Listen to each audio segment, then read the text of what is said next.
Seja muito bem-vindo a mais um vídeo aqui do canal. E hoje, antes de falar do tema, que esse tema aqui, com certeza, o vídeo marcante da série é esse aqui, solta o like, se inscreve no canal e vamos falar dos 5 principais erros na hora de fazer um follow-up.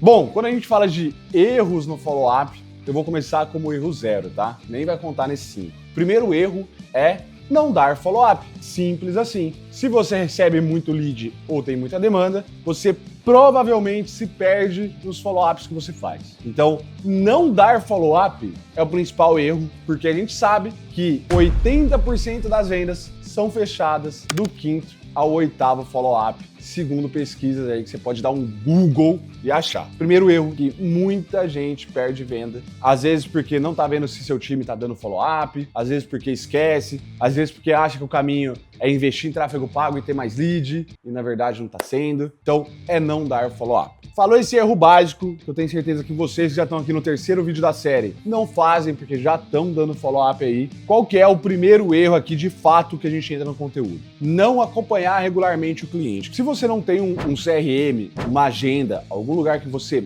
marque as suas conversas, né, as suas interações com esse cliente, provavelmente você vai se perder e vai falhar no seu acompanhamento. Então, o que eu vejo muito acontecer, né? A pessoa às vezes esquece do follow-up, como eu disse aqui no primeiro, ou aconteceu comigo, tá? Manda 2 mensagens pro cliente assim, e aí, viu a proposta? Aí o cliente não responde no outro dia com interrogação.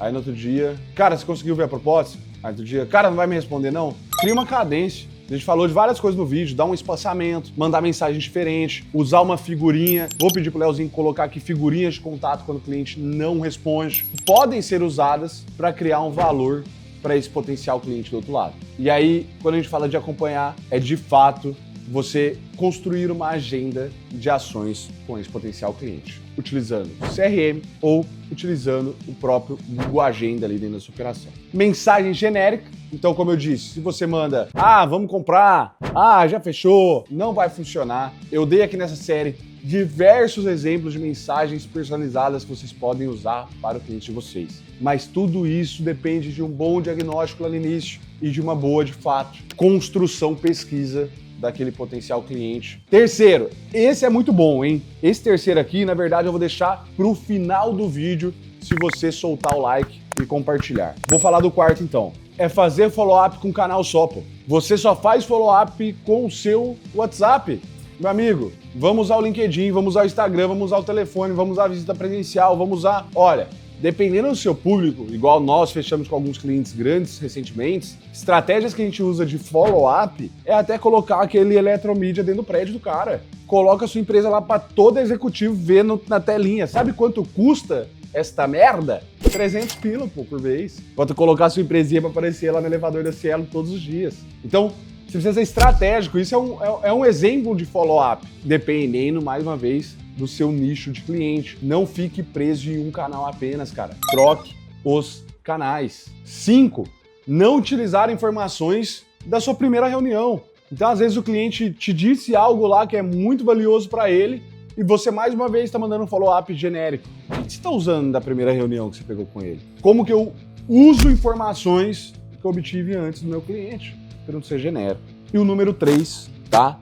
Que eu deixei aqui para o final do vídeo, desistir cedo demais do cliente. Então, se você desiste do seu cliente, a partir do momento que ele não te respondeu 3 vezes, você está rasgando dinheiro, pô. Você investiu em tráfego, investiu em trazer esse cara e está rasgando dinheiro, literalmente. Crie uma cadência. Quantos dias eu vou pentelhar esse meu potencial cliente? E aí esse meu pentelhar vai ser com ferramentas que agreguem valor para ele, para eu dar o que a gente chama do breakup, que é cancelar a negociação com o cliente. Então, galera, sério, são 5 que eu dei aqui, mas é muito óbvio como dar follow-up. O que acontece com os vendedores? Eles têm medo, né? E aí é o que eu falo pro meu filho de 4 anos de idade. Medo versus coragem. A gente precisa de coragem pra gente inovar, pra gente dar um follow-up diferente, pra gente, de fato, agregar valor pro nosso cliente, pra gente pegar o telefone e ligar sem medo do não. Então, a gente aqui já fez muita cagada, como a gente já fez muita coisa que deu muito certo. Um exemplo e uma história legal. Teve um cliente que foi fechar comigo e ele tinha um netinho,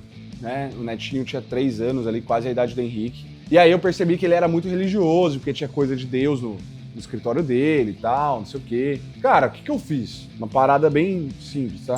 Beleza, vamos marcar reunião semana que vem, vamos, fechou, semana que vem a gente fala. Mandei ele no WhatsApp e tal, formalizei. Fui lá, pesquisei a empresa do cara, pesquisei o endereço do cara e eu mandei, no caso, pro neto dele, né? Mandei pra ele, aos cuidados dele, mas era pro netinho, um livrinho, uma bíblia infantil e uns negocinhos de montar, tal, etc. Sei lá, deu, tipo, 50 pila. Mas se eu tenho esse carinho no meu follow-up de mandar algo pro cara, de uma pescada que eu dei do netinho dele, que a gente trocou ideia, ter neto deve ser muito bom, tal.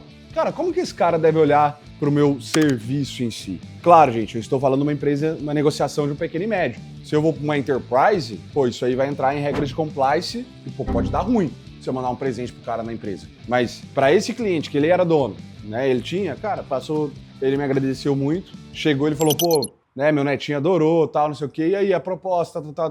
Ficou bem mais leve negociar a proposta depois que eu tinha uma forte conexão com ele por causa de 30 pila que eu gastei no Mercado Livre. Então, é simples. Como também eu já fiz isso e deu errado, tá, gente? Mas qual cliente vale a pena você investir, você colocar algo? Quando você vai pro Enterprise, você não vai mandar presente, mas você vai pagar o almoço. Cara, vamos almoçar no Fazano pra gente trocar uma ideia?